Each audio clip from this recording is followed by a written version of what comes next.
Get ready, my friends, for harsher, more stringent lockdowns during the next pandemic. Don't take my word for it. Take the word of the World Health Organization and former UK Health Secretary Matt Hancock, who warned yesterday during testimony that we need to lock down harder next time. We need to lock down harder, his words, when the next severe virus hits us, because that severe next virus is coming. Remember, Bill Gates told us that the next one would be more severe.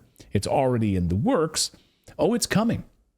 So, of course, it's coming, and they will lock us down harder than ever before, because that, according to these health ministers, was the great mistake, that we didn't lock down hard enough. We were too lenient on people. Yesterday, this pinhead, Matt Hancock, testified before the UK's COVID inquiry to figure out what went wrong and what went right. And newsflash, nothing went right. In fact, it was the worst possible outcome, and Matt Hancock, the health minister at the time, has blood all over his hands. So here's how the Telegraph lays out the sort of web of people involved in there. There's Matt Hancock right in the center of your screen, the who's who of the folks involved in the lockdowns that screwed millions of people out of their jobs and health and future income. And I mean, any other thing you can think of? I mean, mental health disorders increase. I mean, all manner of now unpredicted deaths. You recall, Matt Hancock is the one who had his his messages leaked from the woman who was writing a book with him. That showed that a lot of the policies they made during the COVID pandemic, they made the policies first and then sort of reached back and said, where's the science for this? What can we promote it with? How do we use this to scare people to implement these rules, showing that they were not doing this based on any kind of science at all, but only as a power grab. No, in fact, when asked to recall this bit, when asked to speak for this, James Bethel, the former health minister, said, yeah, we didn't know what we were doing. Just be grateful we didn't kill your pets. Yeah. This is the same Matt Hancock we're talking about. Yeah, and this is the same guy who, those same text messages, of course, admitted that they wanted to use intimidation tactics. Yes. How can we scare people more is basically what he said. How can we scare people into this? What can we do to really terrify people? Because that's what you want from your health ministers. So he was the central figure in pushing this draconian lockdowns, the most draconian lockdowns imaginable, but it's going to get worse when they will launch more severe lockdowns. When Boris Johnson made this announcement, Matt Hancock was the man behind this announcement. It's very ominous to watch this now. It's like a minute and a half. Watch him announcing the lockdowns for the very first time. Good evening. The coronavirus is the biggest threat this country has faced for decades, and this country is not alone. All over the world, we're seeing the devastating impact of this invisible killer. And so tonight, I want to update you on the latest steps we're taking to fight the disease and what you can do to help. And I want to begin by reminding you why the UK has been taking the approach that we have. Without a huge national effort to halt the growth of this virus, there will come a moment when no health service in the world could possibly cope, because there won't be enough ventilators, enough intensive care beds, enough doctors and nurses. And as we've seen elsewhere in other countries that also have fantastic healthcare systems, that is the moment of real danger. To put it simply, if too many people become seriously unwell at one time, the NHS will be unable to handle it, meaning more people are likely to die, not just from coronavirus, but from other illnesses as well. So it's vital to slow the spread of the disease, because that is the way we reduce the number of people needing hospital treatment at any one time, so we can protect the NHS's ability to cope and save more lives. And that's why we've been asking people to stay at home during this pandemic. And though huge numbers are complying, and I thank you all, the time has now come for us all to do more. From this evening, I must give the British people a very simple instruction. You must stay at home, because the critical thing we must do to stop the disease spreading between households. That is why people will only be allowed to leave their home for the following very limited purposes: shopping for basic necessities as infrequently as possible, one form of exercise a day, for example, a run, walk, or cycle, alone or with members of your household, Or a shag. any medical need to provide care Or an to office help party. a vulnerable person, Right. and travelling to and from work, but only where this is absolutely necessary and cannot be done from home. Yeah. That's all. That's all. That's it. These are You That's can't it. have cocktail parties from home. You can't. I have to mean, do it we at- tried it Yeah. during the pandemic. People tried it, but no, he decided that was absolutely necessary. This is weird to watch now. I feel like I have almost trauma around it. It is. It's very painful to watch. And I went through a whole bunch of his speeches today, not just that one, but a whole bunch of them in research for today's segment. And, you know, what's amazing about that announcement, we now know, is that Matt Hancock knew at that time that lockdowns would cause more harm than good. So, I mean, it wasn't even close, actually. Well, the video we showed yesterday showed that the World Health Organization already had poverty statistics about what would happen with lockdowns. They knew how many more, girls would be married off early, how many more child brides, how many more people Yeah. would be pushed into poverty. So that was presumably information that could have been shared with governments. So then it was wild yesterday for him to try this sort of half-hearted apology, because he knew ahead of time. It's like premeditated murder. Like, he knew ahead of time how much this would screw up society, and then did it anyway. So yesterday he came up with this half-hearted apology during this inquiry, and he turned to the families of those who were there to look him down and stare him down, who were had lost loved ones, who were there to confront him. So he turned to them to give this sort of half-hearted apologies. These families turned away from him, didn't even want to look him in the eye. Here was this half-hearted, weird apology yesterday from Matt Hancock. And if I may say so, I am profoundly sorry for the impact that had. I'm profoundly sorry for each death that has occurred. And I also understand why, for some, it will be hard to take that apology from me. I understand that. Oh, I yeah. get it. Do you? But it is honest and heartfelt, and I'm not very good at talking about my emotions and how I feel, but that You can is text them, though.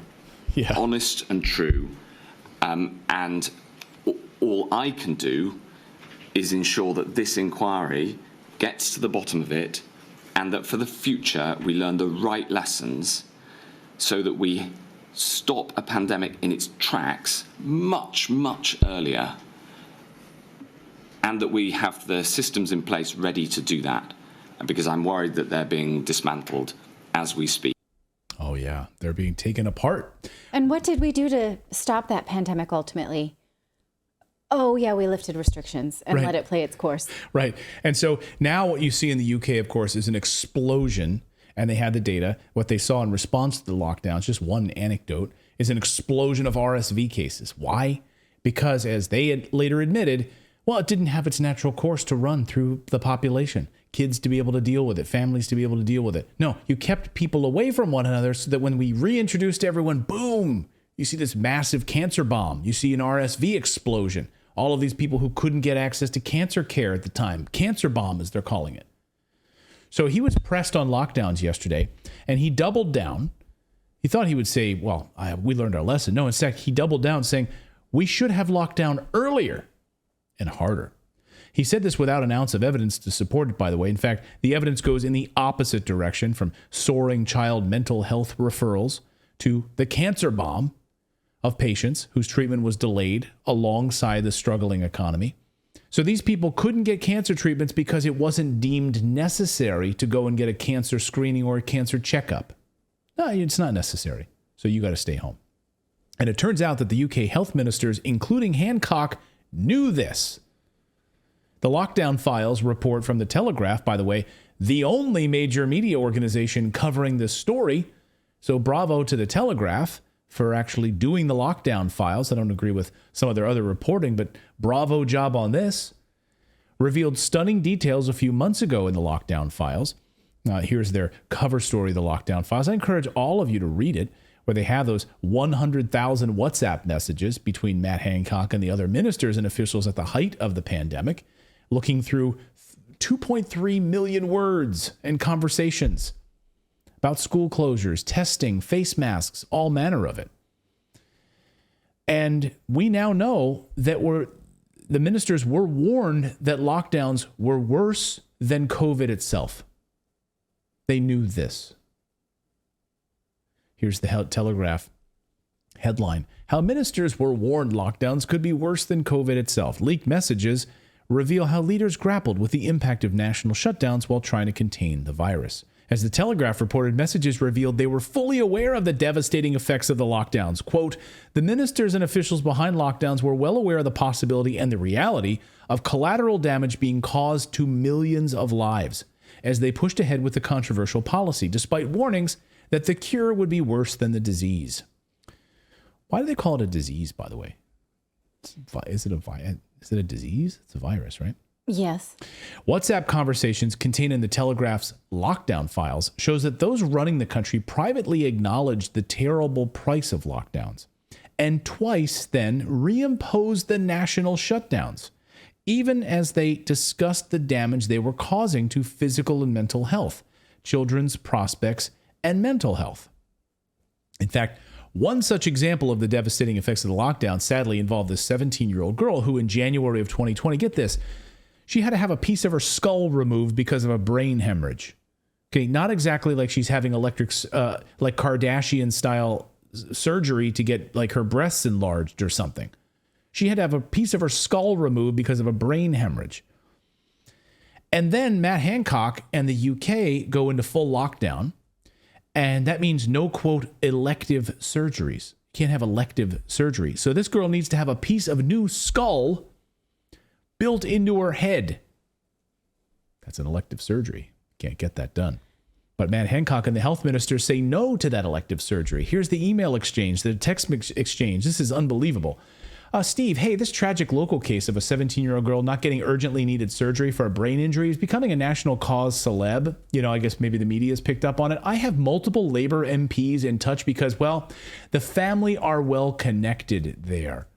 Oh, so can we do something about this? Basically, he says.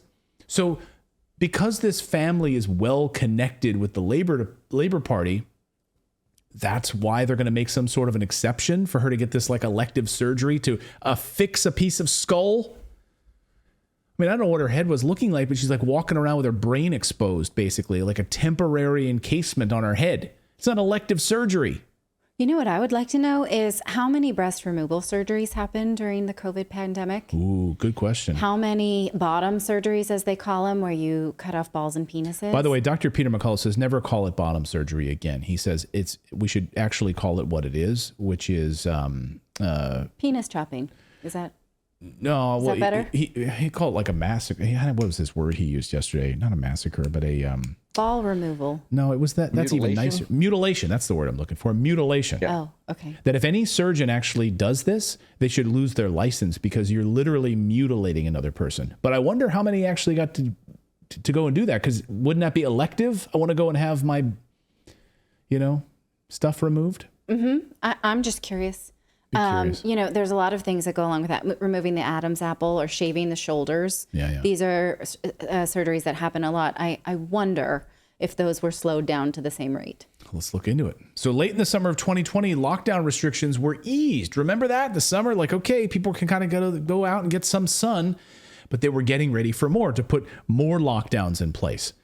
And WhatsApp messages revealed that they knew that they weren't working already. They already knew that they didn't work. We're going to do it again. Like, we're going to double down. We're going to put them back in place.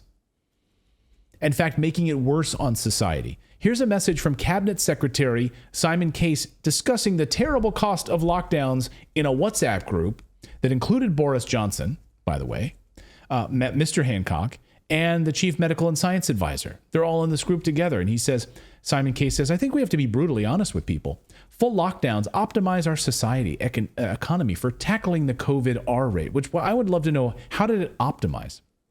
It optimized it by closing down all sorts of businesses. But they are terrible for other outcomes, he writes. Non-COVID health, jobs, education, social cohesion, mental health. So he's acknowledging all of the terrible outcomes for these lockdowns that they were a part of. But let's do it anyway. Let's do it anyway. Let's give it a shot. We have the data. We knew this beforehand. We did it anyway. Now we've already had a whole 6 months of it, 4 months of it. And we see how actually devastating it really was. It did come to fruition. But let's double down and do it again. Let's announce another round of lockdowns. And then Bojo went out there and did it. He announced it. And so they knew, but they did it anyway. And Hancock yesterday had the balls to warn us about harder lockdowns coming. We need them, he says. Britons must prepare for harder lockdowns. He said it's central to what we must learn as a country, that we've got to be ready to hit a pandemic hard, he says. We've got to be able to take action, lockdown action if necessary, that is wider, earlier, more stringent than feels comfortable at the time. So in other words, and he's pressed on this, we didn't do it hard enough. We need to do it harder next time. And we need to get ready for it because it's coming. We're going to have Sonia Elijah on the show in just a little while here to talk about this. And they're actively telling us that it's coming and how hard it's going to be and how more severe the next virus is going to be. So get ready for this. Britain must prepare for wider, earlier, and more stringent lockdowns, he says, in the face of these new pandemics. He said it was wrong for Britain to assume that we could stop the pandemic. And the only way to survive is to go to total lockdown. Or do what the Amish did. It's true that it was wrong for Britain to think that they could stop the pandemic. I mean, look at Sweden. Look at what the Amish population. Look at these countries that didn't do a damn thing about it. Yes, there's a lot of data about that now. And, and a lot of people, if this comes up in casual conversation, will sort of give the government the benefit of the doubt, like, oh, well, they didn't know. It just seems scary, and so we did these things. The more data we get around this, the more text messages that we get, the more we had email correspondence from the Canadian government saying, we want to announce these measures. Somebody get me some science behind it. They did know. They did know that what they were doing was not based on science. And that sliver of a benefit of the doubt is just waning before our very eyes. So I hope we learned something from this COVID inquiry. We're already learning what these politicians were up to and what they wanted us to be suffer through with these additional lockdowns. Nicola Sturgeon, Scotland's former First Minister, is going to be testifying on Thursday of this week, tomorrow. So she'll be testifying. I think it's tomorrow. Let me double check on that. That's going to be interesting to hear. So she'll be testifying. And she'll be there tomorrow. So we'll see. We'll kind of keep an eye on this and watch closely what other nutcase comments comes out of this inquiry. But it should shed light, guys. I mean, these lockdowns are coming. They're going to be more severe. They're going to couch it as a way of protecting all of us, even the most vulnerable among us.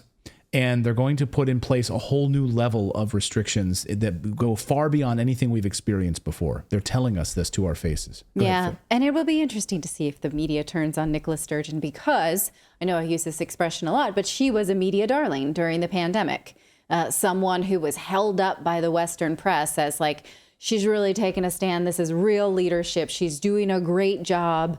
It's so great for a woman to be in this position of power. It was her, Jacinda Ardern, Justin Trudeau, right? All of these, like I said, media darlings. That doesn't mean they are darling. It means the media absolutely fawned over their leadership. Yeah. And now we're seeing the emperor has no clothes. John Fetterman was a media darling, right? And then he gets elected. Oh, yeah. He is a media darling. He was, yeah. I'm going to say he still is. Maybe still is, yeah, I guess. Yeah. And so is his goiter. Thank you so much for watching this segment here at Redacted. We are live every day at 4 p.m. Eastern Time, trying to share the stories that the mainstream media will not cover. You should also come over and join our community of Redacted Rebels over at redacted.inc. That's our private locals community where we can share exclusive content that we simply cannot share here on YouTube. Come over and join the rebellion together right now by going to redacted.inc. We'll see you next time.